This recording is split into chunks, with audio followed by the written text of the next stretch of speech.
344 عیسوی ریگستان میں ڈوبتے ہوئے سورج کو دیکھتے ہوئے ایک شخص اس غزوے کے بارے میں سوچتا ہے جو 20 سال پہلے اس وادی میں ہوا تھا، جس دن 313 لوگوں کے کمزور مگر ایمانی طاقت سے بھرپور گروہ نے 1000 کے لشکر کو بہادری سے لڑ کر شکست دے کر نسل انسانیت کی تاریخ ہی بدل کر رکھ دی۔ تاریخ اس جنگ کو جنگ بدر کے نام سے یاد کرتی ہے۔ 7ویں صدی عرب سرزمین جو کہ الگ الگ شہروں، قبیلوں اور ان کے سرداروں میں بٹی ہوئی تھی، ان کا سب سے بڑا شہر مکہ تھا۔ یہاں سال 610 عیسوی میں محمد صلی اللہ علیہ وسلم نے اللہ کے حکم سے اسلام کی دعوت دینا شروع کی۔ شروعاتی دور میں صرف چند لوگ ہی ایمان لائے، پر زیادہ تر لوگ، خاص طور سے قبیلوں کے سرداروں نے ایمان لانے سے انکار کر دیا، اس ڈر سے کہ کہیں ان کا سیاسی اور سماجی رتبہ نہ ختم ہو جائے، اور اسی ڈر کی وجہ سے محمد صلی اللہ علیہ وسلم کو روکنے کی ہر ممکن کوشش کی۔ باوجود ان کی مخالفت کے محمد صلی اللہ علیہ وسلم مکہ کے لوگوں کو 12 سال کے عرصے تک اسلام کی دعوت دیتے رہے اور اللہ کی طرف بلاتے رہے۔ اسی دوران قبیلوں کے سردار جو ایمان نہیں لائے تھے، ان کے ظلم، ستم اور مخالفت میں شدت آ گئی۔ حالات بے حد سنگین ہونے کی وجہ سے کچھ مسلمانوں نے مکہ سے ہجرت شروع کر دی۔ ان لوگوں میں سے زیادہ تر لوگوں نے حبشہ، جو آج ایتھوپیا کہلاتا ہے، میں پناہ لی۔ اسی زمانے کے قریب قبیلوں کے وہ سردار جو محمد صلی اللہ علیہ وسلم کے دشمن تھے نے آپ کو مارنے کی سازش کی، مگر اللہ نے آپ کو کافروں کے منصوبے کا علم کرا دیا اور آپ صلی اللہ علیہ وسلم نے حضرت ابو بکر صدیق رضی اللہ تعالیٰ عنہ کے ساتھ مدینے کی ہجرت کا سفر شروع کیا۔ سفر کے دوران غار ثور میں قیام کیا اور 14 دن کے طویل سفر کے بعد 622 عیسوی میں مدینہ پہنچے۔ مدینہ کے لوگوں نے، جنہیں انصار کہا جاتا ہے، بڑی خوشی اور جوش و خروش کے ساتھ آپ کا استقبال کیا اور کافی تعداد میں اسلام قبول کیا۔ یہاں آپ صلی اللہ علیہ وسلم نے اسلامی نظام قائم کیا اور یثرب کا نام بدل کر المدینہ المنورہ رکھا، جو مدینہ کے نام سے مشہور ہوا۔ جو مسلمان دوسری جگہوں پر ہجرت کر کے گئے تھے وہ مدینہ میں آ کر بسنے لگے، مگر مکہ کے سرداروں نے اسلام کو روکنے کا عزم نہیں چھوڑا۔ انہوں نے فوراً مدینہ کے مسلمانوں پر حملہ کرنے کی سازش شروع کر دی اور اس مشن کے لیے اسلحہ اور آدمیوں کو اکٹھا کرنا شروع کر دیا۔ جغرافیائی اعتبار سے مدینہ، جو مکہ سے 450 کلومیٹر شمال کی طرف بسا ہوا ہے، مسلمانوں کو جنگی اور تجارتی کاموں میں بڑا فائدہ مند تھا۔ مکہ کے لوگوں کا تجارتی کام ملک شام پر مشتمل تھا۔ مکہ سے شام کے درمیان تجارتی سامان کی آواز آوائی بہت زیادہ تھی۔ شہر مدینہ اس راستے کے درمیان میں موجود ہے اور مسلمانوں نے اس بات کا فائدہ اٹھایا اور تجارتی قافلے کو روک کر مکہ کی تجارتی معیشت پر دباؤ بنایا۔ 624 عیسوی ایک بڑا قافلہ ابو سفیان کی قیادت میں 40 محافظین کے ساتھ ملک شام سے مکہ کی طرف جا رہا تھا۔ اس میں لگایا ہوا سرمایہ مسلمانوں کے لوٹے ہوئے گھر اور سامان سے آیا ہوا تھا جو مسلمانوں نے مکہ میں چھوڑا تھا۔ جب اس قافلے کا علم مدینہ کے لوگوں کو ہوا تو آپ صلی اللہ علیہ وسلم 310 صحابہ کے ساتھ یہ سوچتے ہوئے کہ یہ کافی تعداد ہے، قافلے کے محافظین کو زیر کرنے کے لیے قافلے پر راستے میں ہی حملہ کرنے کا فیصلہ کیا کہ اس سے مکہ کے لوگوں کی ضرورت کے سامان کی قلت ہو جائے گی اور ان کے مدینہ پر حملے کے منصوبے میں تاخیر ہوگی۔ حالانکہ ابو سفیان نے اپنے جاسوس کو راستے کی خبر گیری کے لیے آگے بھیج رکھا تھا۔ اسے جب خبر ہوئی کہ مسلمانوں کی ایک جماعت اس کے قافلے کی طرف بڑھ رہی ہے تو اس نے فوراً ایک سفیر کو مکہ مدد کے لیے بھیجا اور اپنا راستہ تبدیل کر دیا تاکہ مسلمانوں کی جماعت کا سامنا نہ کرنا پڑے۔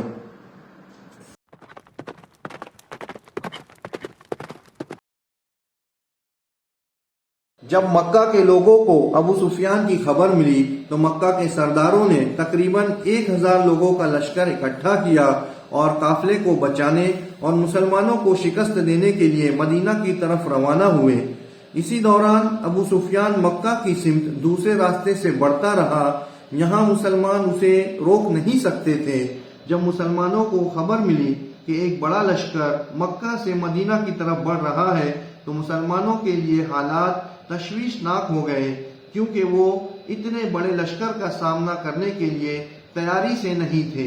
جبکہ مکہ کا لشکر مدینہ کی طرف بڑھ رہا تھا، اسی دوران ابو سفیان بحفاظت مکہ پہنچ گیا اور ایک سفیر کو مکہ کے لشکر کی طرف روانہ کیا تاکہ وہ واپس آ جائیں، مگر مکہ کے سرداروں نے سوچا کہ کہ یہ اچھا موقع ہے کمزور مسلمانوں کو شکست دینے کا، تو ان لوگوں نے واپس نہ جانے کا فیصلہ لیا اور مدینہ کی طرف بڑھتے رہے۔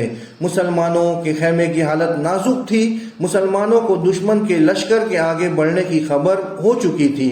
سامنا کرنے کے علاوہ دوسرا راستہ نہ ہونے کی شکل میں انہوں نے فوراً جنگی منصوبہ بندی شروع کر دی اور پیچھے نہ ہٹنے کا فیصلہ لیا۔ مسلم لشکر بدر کے میدان میں خیمہ زن ہوئے اور دشمن لشکر کا سامنا کرنے کے لیے تیاری شروع کر دی۔ جب لشکر بدر کی وادی میں پہنچا تو پہلا پڑاؤ مدینہ کے قریب وادی کے کنارے پر کیا۔ مسلم لشکر کی ٹکڑی پوری وادی کی تفتیش میں پھیل گئی اور ان کی معلومات کی بنا پر مسلمانوں نے اپنا خیمہ وادی بدر کے کنویں کے پاس منتقل کر دیا تاکہ دشمن لشکر کو پانی تک رسائی نہ رہے، اور مزید چھوٹی ٹکڑیوں کی مدد سے دیگر چھوٹے کنووں کو ریت سے ڈھک دیا تاکہ دشمن پوری طور سے پانی سے محروم رہے۔ مکہ کا لشکر وادی بدر کو 12 مارچ 624 عیسوی کو پہنچا اور وادی کی مخالف سمت میں پڑاؤ کیا۔ اگلی صبح مکہ کے کفار اور مدینہ کے مسلمان میدان جنگ میں آمنے سامنے آ گئے۔ جب مکہ کا لشکر مسلمانوں کو للکارتے ہوئے حملہ آور ہوا تو مسلمان لشکر نے سر پر کفن باندھ صف آرا ہو گئے۔ مسلمان فوج میں صرف 300 سے 313 لوگ ہی تھے اور انہوں نے جنگی حکمت عملی اور منصوبہ بندی کے تحت 3 قطاروں میں صف بندی کی۔ اس حکمت عملی کو الصف یا قطاری نظام کہتے ہیں۔ پہلی صف میں بھالے دار جنگجو تھے، دوسری صف میں تیر اندازوں نے کمان سنبھالی اور بقیہ تلوار باز آخری صف میں تھے۔ مکہ کے لشکر نے اپنی فوج کو الگ الگ ٹکڑیوں میں تقسیم کر رکھا تھا۔ آگے کی صف میں گھوڑ سوار جو 100 کی تعداد میں موجود تھے، ان کے پیچھے 600 تلوار باز کئی ٹکڑیوں میں بٹے ہوئے تھے، اور آخری صف میں قریب 300 تیر انداز موجود تھے۔ جب دونوں فوجوں نے اپنی کمان سنبھال لی تب کفار کی فوج نے اپنے 3 سب سے قابل جنگجوؤں کو مسلمانوں کے 3 سب سے قابل جنگجوؤں سے بالمقابل لڑنے کے لیے للکارا۔ کفار کی طرف سے عتبہ بن ربیعہ، شائبہ بن ربیعہ اور الولید بن عتبہ آگے آئے۔ مسلمانوں نے للکار کو قبول کرتے ہوئے عبیدہ بن حارث، حمزہ بن عبد المطلب اور علی بن ابی طالب رضی اللہ تعالیٰ عنہما کو بھیجا۔ ایک گھمسان مقابلے کے بعد حمزہ رضی اللہ تعالیٰ عنہ نے شائبہ کو قتل کر دیا۔ اس کے فوراً بعد علی رضی اللہ تعالیٰ عنہ نے الولید کو جہنم رسید کر دیا، جبکہ عتبہ عبیدہ رضی اللہ تعالیٰ عنہ پر غالب رہا اور عبیدہ رضی اللہ تعالیٰ عنہ زخمی ہو گئے، مگر وقت پر حضرت علی اور حضرت حمزہ رضی اللہ تعالیٰ عنہ نے عبیدہ رضی اللہ تعالیٰ عنہ کی مدد کی اور انہوں نے عتبہ کو قتل کر دیا اور زخمی عبیدہ کو خیمے میں واپس لے آئے۔ مکہ کے کفاروں کے پاس سوائے حملے میں پہل کرنے کے کوئی چارہ نہ رہا۔